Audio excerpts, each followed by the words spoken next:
Welcome back to Pilgrims Walk. Hope you're well. Happy Easter. Hope you've had a decent break, especially those of you who travelled up to Barnsley over the Easter weekend, and for those of you that watched the Bolton game as well. We've got Chris and Reese back with us, of course, and it's the big one. Wow, these teams have been playing each other since 1909, the first meeting in the FA Cup, but it's fair to say that this fixture this weekend is probably one of the biggest derbies that Plymouth and Exeter have had between each other. How are you all doing? We've got with us, of course, Freddie, massive Exeter fan, and the guy who's going to be in the away end on the drums this weekend as he and the loyal Exeter army pay a visit to Home Park. We are previewing the Exeter Plymouth derby with Chris Reese and Freddie. You're all very welcome. We're of course live as well, so if you're watching this live, do drop us a comment as well. Keep it all nice and clean. Now, best behaviour, you two. I know what you like when the enemy are in town. But yeah, we'll get to you guys in a second. But yeah, it started already. King's Shield War said, "What is that in the bottom right?" Freddie, how are you? You are the drummer, I believe, for the Exeter away group. Now your drum was banned and now it's unbanned. Is that right? Where are we with the drum being allowed in on Saturday? Yeah, so it's allowed now, but it was just a whole kerfuffle because a couple like months ago, the Plymouth drummer emailed asking if he could bring it to St James's Park, and I agreed with our support liaison officer that would be completely fine, granted that we could have ours at Home Park. You know, that's fair. That makes sense. So, and then last month, I emailed Plymouth's supporter experience officer, Emily, I think she's called, asking if our drum would be allowed. And she was like, yes, completely fine. Obviously, it'll be subject to a search before, which is standard for taking it anywhere. And I was like, brilliant. So they've stuck to their word. And then a couple of days ago, I was CC'd into an email sent to our support liaison officer about match day timings and whatnot. And he always asks the question if flags and drums are allowed, or drum. And she replied with no. So I thought, okay, I hadn't heard of that. So I emailed with her and checked if that was true or an error. And she was like, yeah, due to the nature of the fixture, the drums now not being allowed. So I, expressed my opinions on social media. Apparently there was just some things going wrong on their end as well. I was told apparently that was never the case. And it got overturned, and now it will be coming this weekend. There we go. The drum is in, Reese. You happy? Yeah. They won't be chanting for very long, will they? So bring what they want. All right, let's get into the game then. Good to have you along with us, Freddie. Thanks for all the good humour you'll bring to it. Right then, Chris. This fixture does something to you, doesn't it? Just put it into words for me. Your dislike, hatred, whatever. What's the right word for when Exeter are in town for an Argyle fan? It's always been told to me that hate is a strong expression of interest, Mark. But for me, and I'm sure Freddie feels the same about us, but it is hatred, absolute hatred. It's your Sunderland, Newcastle, it's your Celtic, your Rangers, it's your Man United, Man City. It's as big as derby as it gets. The Devon derby is massive. The only thing that stops it being as representative as those ones that I've just mentioned is probably the amount of fans. But we still get a good number. They get their top of the table or biggest attendance of the season when we go up there. Theirs was 8,270, and I think 2,000 of that was us. And we get our biggest down here, which is probably 16,500. So when it comes to who's the biggest in Devon, don't ask. It's one. There's only one answer to it. Flipping it. We played each other 115 times for the record. We've won 49, drawn 32, and lost 34. Who's the biggest? Come on. There's only one Green Army in it.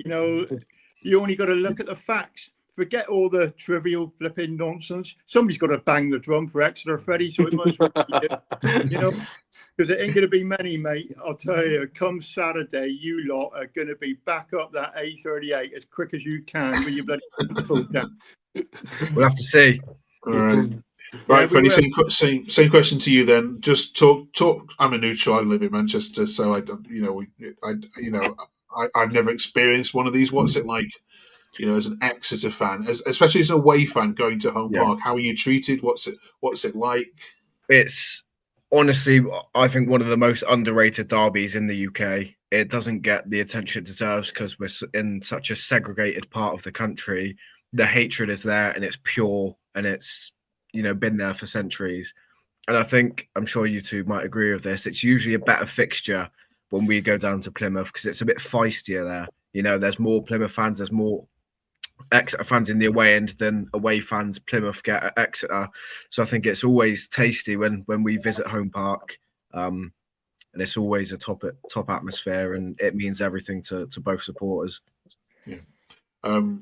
The reverse fixture, Reece, I think we've described on here as one of your lowest points as an Argyle fan in many years. The performance the team put in that day, how people felt towards Cleverley, it's all turned around now for this one, isn't it? Is there a risk, though, Reece, that perhaps people might underestimate the league position Exeter are in and put in a stinker again? No, I think it'd be the complete opposite. I think everything that happened up at their place, there's players that are still playing now that had absolute shockers. You look at Hazard had an absolute shocker, Mitchell, Ross, Boateng had an awful game. I think Pebble played but didn't really do much. Those players are going to be out there to prove a point, as they have pretty much since Christmas. They've all been out to prove a point and all been out to prove that they are far better than what they put on the first half of the season, and our league position now shows probably a bit more respectable position where we should have been.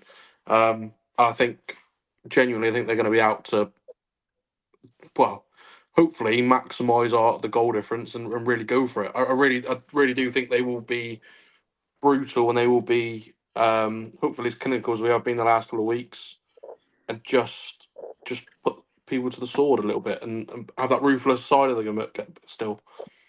Yeah. I mean, Freddie you had a great win, of course, just yesterday, was it Doncaster against Doncaster? So that's maybe edged this question a little bit. But is this the worst possible form you ever remember Exeter going into a derby like this? And is it a fixture you could do without at this crucial time in the season?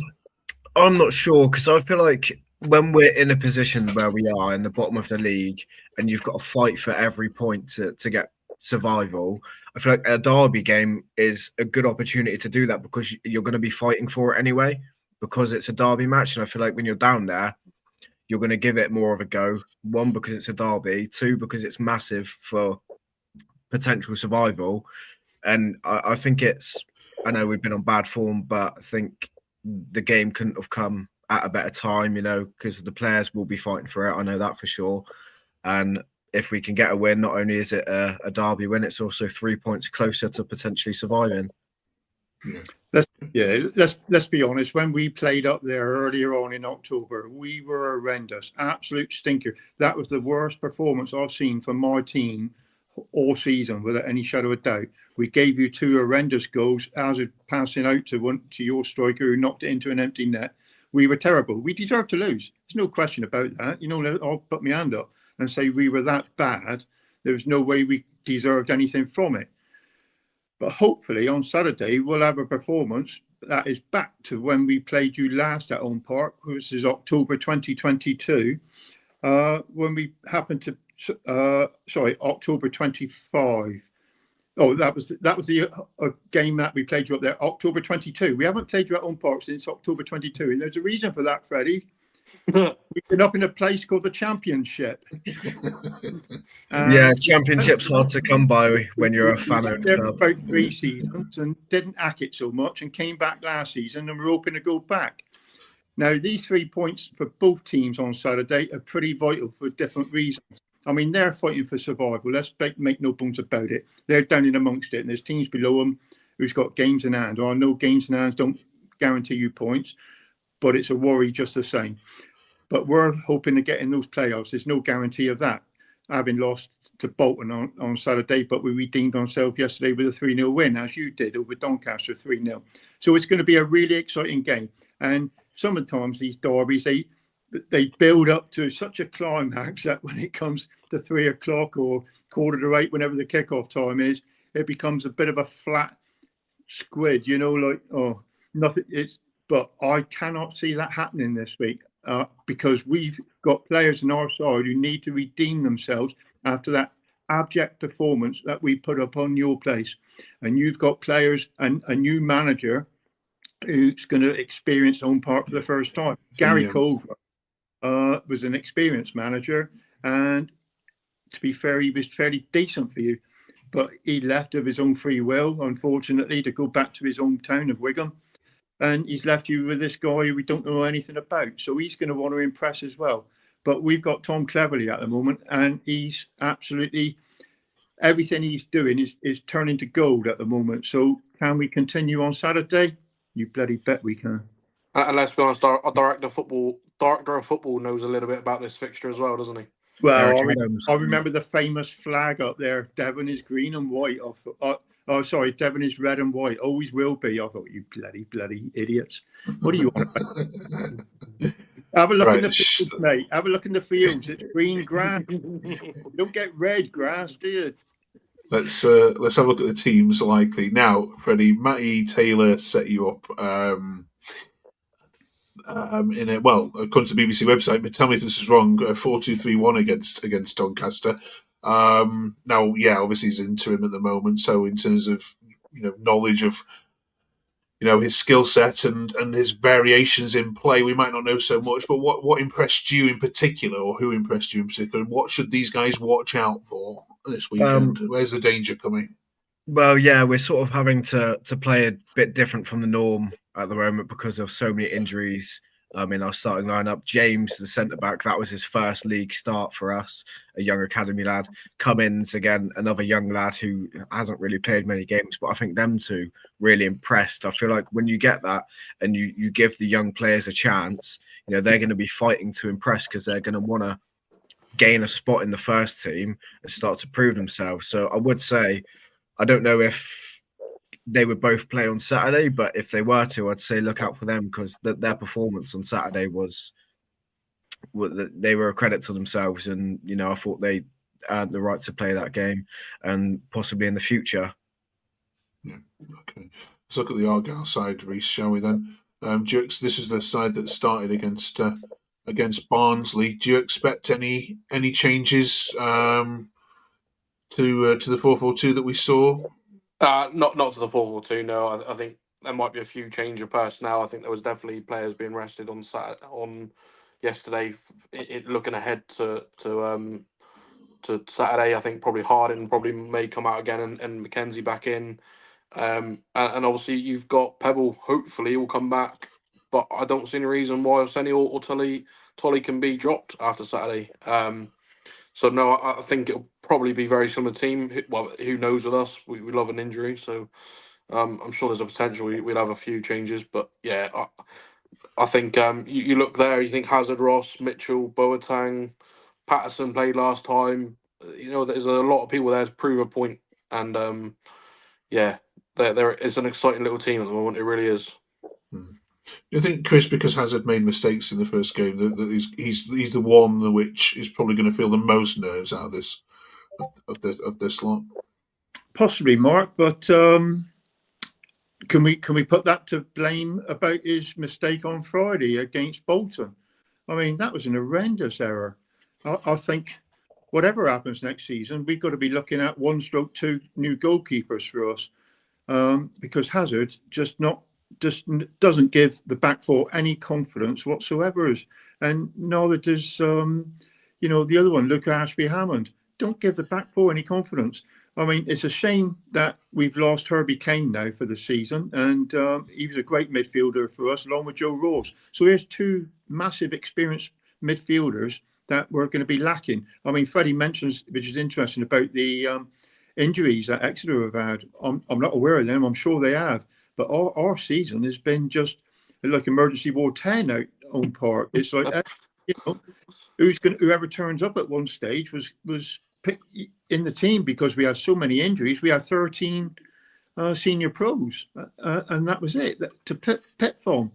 So, yeah, getting back to Hazard, I think he's an international goalkeeper for Northern Ireland, and that to me just tells you how poor Northern Ireland really are. Okay.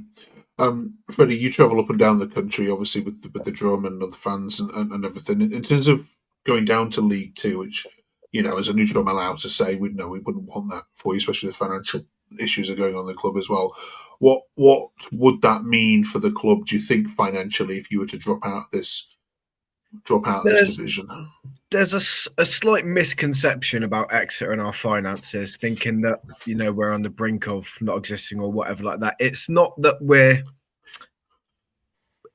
at that stage yet. It's just we don't generate enough money. It's like we're completely fine and like stable, like with the fan ownership, and we make profits each year, but we just don't generate enough in itself. So I know going down to League Two would be a bit of a hit financially because we wouldn't have the TV money and the whatnot from League One. But I don't think it would give us a massive hit other than missing that, because we're stable being fan owned, but there's no aspiration or ambition with fan ownership. Yeah. Freddie, can I ask you, if in fan ownership, how does it come about if you want to purchase any players? Is it only the fans that are able to make that purchase, or have you got a backer of sorts? So it's the fans are the sort of the investors, and you become a trust member, and then you're a part owner of the football club. In terms of the actual recruitment, that's still down to the recruitment team and the manager and people like that. It's just sort of the fans are pumping the money in. So there's finances there if needed. Sort of, yeah, but just not as much as what you would get when you have a traditional owner who can keep doing millions and millions. Right. Okay. In terms of the game, Reese, can you actually enjoy these fixtures? I mean, would you miss these fixtures? I mean, I know you're going to say, well, for the Championship, no, we're not going to miss it. But would it be better? Let's say you're both still, League One clubs. Would you sooner have Exeter around in League One? I'll put it this way: if we got promoted to the Championship and they somehow made it to the FA Cup third round, I'd want to play them, because it is a good game to play. It's the week of the build up and everything like that. It's I won't say it's enjoyable, but it's part and parcel of being a football fan, isn't it? It's what we all sort of live for. I despise everything about that place, and I personally don't say the E word. I never do. It's a swear word to me, but I'm sure it's the same the other way around. But for me, yeah, I wouldn't want to go without it, but at the same time, I'd rather play Torquay at times. So. Okay. What about you, Freddie? Can you enjoy these fixtures? Do you think it's good for the town? It's good for the area to have this rivalry. I think so, especially being who I am at the club as the drummer and being the sort of conductor of the atmosphere. And for a game like this, the atmosphere is going to be top notch. It is one of the fixtures I do look forward to. It is nervy and it can be a heartbreak if the result doesn't go your way, but I think the experience every time is always good to live, and it's a special night, special day. Do you work the atmosphere, Freddie? Do you just put it up on your little WhatsApp group between the 16? You'll see on Saturday. Low. And Chris, genuinely, when the fixtures came out in June last year, was you scrolling down and looking for this one first? Maybe not first. You usually go to what's the first home game, what's the first away game, and then you sort of look for the derby games. Yeah. What about you, Chris? I haven't been looking for it the last few years, Mark. I was looking for the likes of Leeds and no. You've got Burton Albion now. No, we've played them and beat them. Spurs next year for us. Yeah, this season, as soon as you know that you're going to come up against that lot, the bathwater marks, then you're gonna look for that and you're going to enjoy it. And come the day, I'll tell you what, you really, really want to win it. That October one, it hurt me. It hurt me for the best part of a week. I was absolutely flaming with everything and anything. If I'd had my dog bend over, he was getting a boot. But we've got video evidence of that, Chris. So don't forget, going back to November on this pod. Yeah, I was absolutely down, as you know. But on the flip side of that, you win, flipping heck! What a day! What an evening! What a week! I mean that October 22 game. I don't think I slept for about 4 nights after that. So Monday night, and it was just the atmosphere, everything. It was just Reece, you couldn't have written it any better. They thought they had been won. They went ahead twice, and under their little Bible of a man, Jay Stansfield, absolutely loved him. I don't say that one either. And what happened? Went ahead twice. So, yeah, they're going to deck us and all this. And we came back. Came level both times and then went on and won 4-2. What a goal by Ballymumber, Freddie. Remember that one? The little 30-yard poke? Yes, you do. Yeah, smiling away. Now Blackman's too tall to save that one. He couldn't get down quick enough. When we played you up there, we had our secret agent score for us. Your player, Will Ameson. Absolutely brilliant. So, honestly, if it works in your favour, then you're on cloud nine. If it goes against you, you just don't want to go out. And no doubt the internet will be shut down in Exeter on Saturday. It's 2015, Freddie, the last time that Exeter went to Home Park and actually came back with 3 points. We thought we'd have a look at the teams on that day and compare and contrast. Now, I don't know how old you are, Freddie, but 2015, I'm guessing you would probably be in your teenage years, if just that. I'm guessing. I would have been 8. Okay, right. So we might not remember some of these, but in terms of the Plymouth team there, Christian Walton there, Gary Sawyer, Jake Jervis, Craig Tanner, Reese. It was 2-1 to Exeter on the night. Don't know if you remember this particular game well, but Reese, how does this Argyle team compare to the one currently? I mean, that was a good team with Graham Carey in there and Jake Jervis and all that. I think that with Christian Walton in goal, I think that must have been our season where we decided to have about 400 goalkeepers. I think it was something near that. Yeah, I think this team's certainly more experienced, I think, and it's got certainly a lot more potential than that team. That team was sort of put together 1-year contracts, all that sort of stuff. And there was a Derek Adams team, actually. And yeah, there was a good team there. There wasn't that sort of battle inside of them at the moment that we're seeing at the moment with our team. I don't know if I think it was early in the season, I think, as well.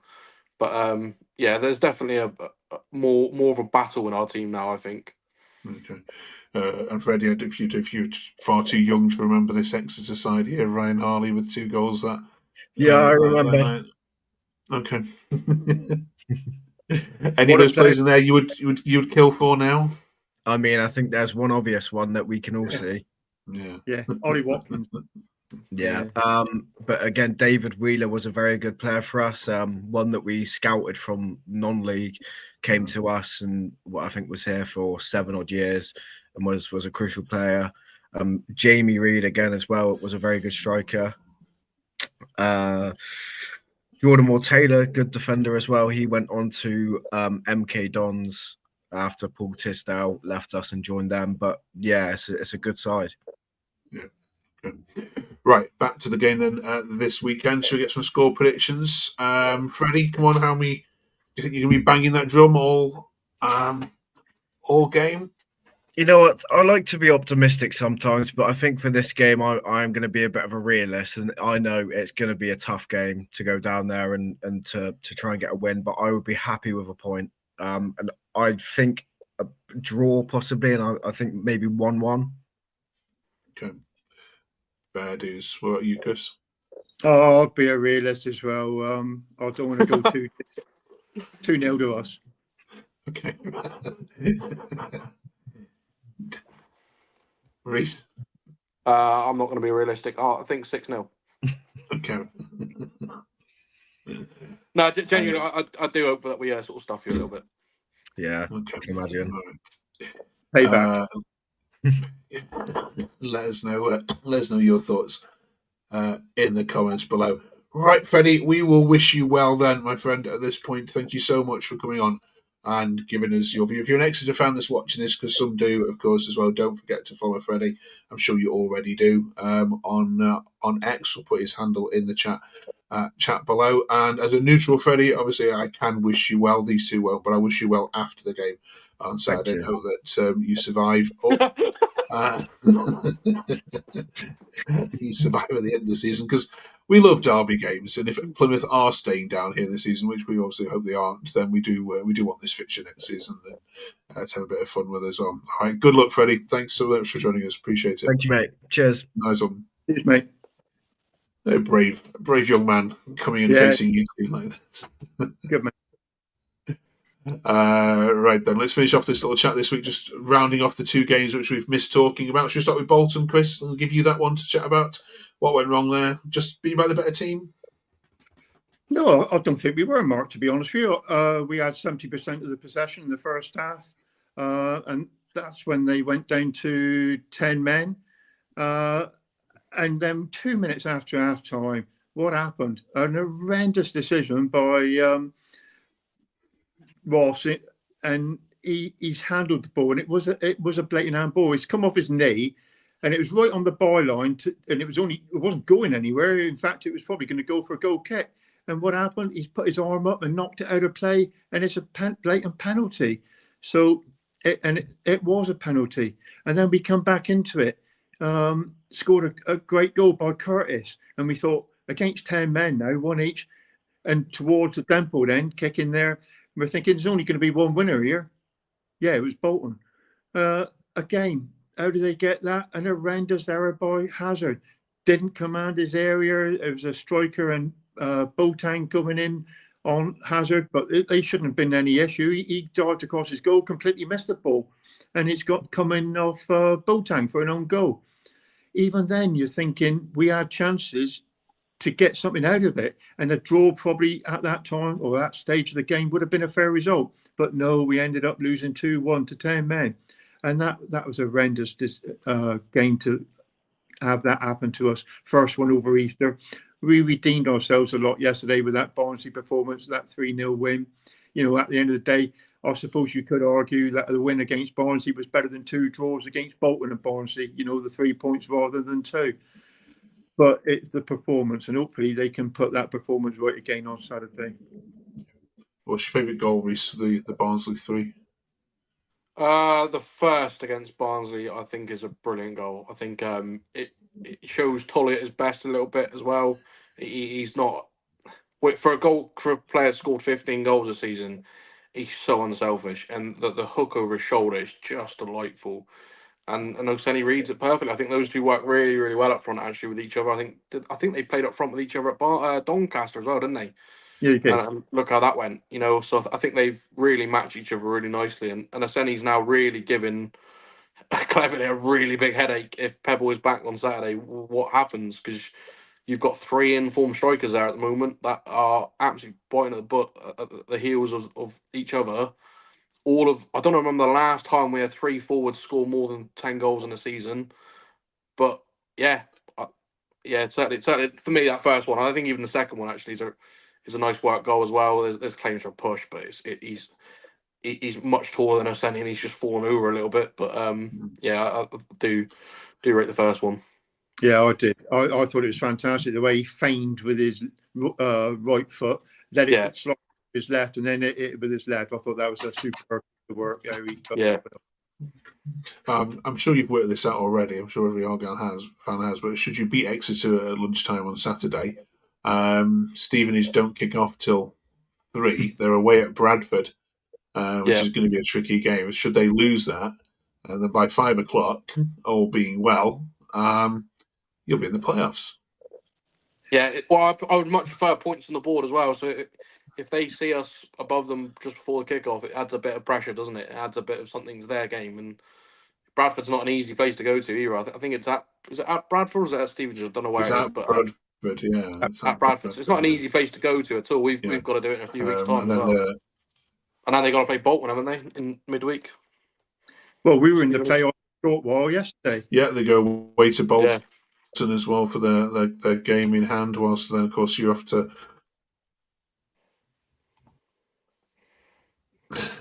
yeah. Momentarily.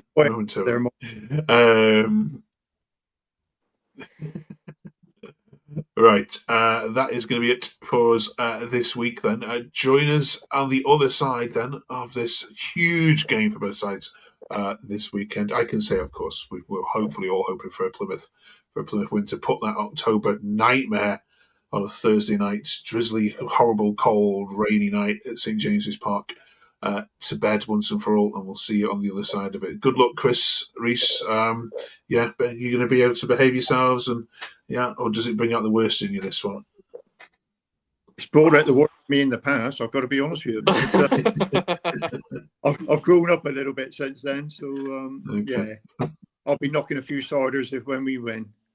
All right. Enjoy it. Thank you, of course, very much for watching. Massively appreciate your support on this channel. Drop us a sub if you haven't already done so. This has been another episode of Pilgrims Walk. We can do this. We can do this. We're going up. Catch you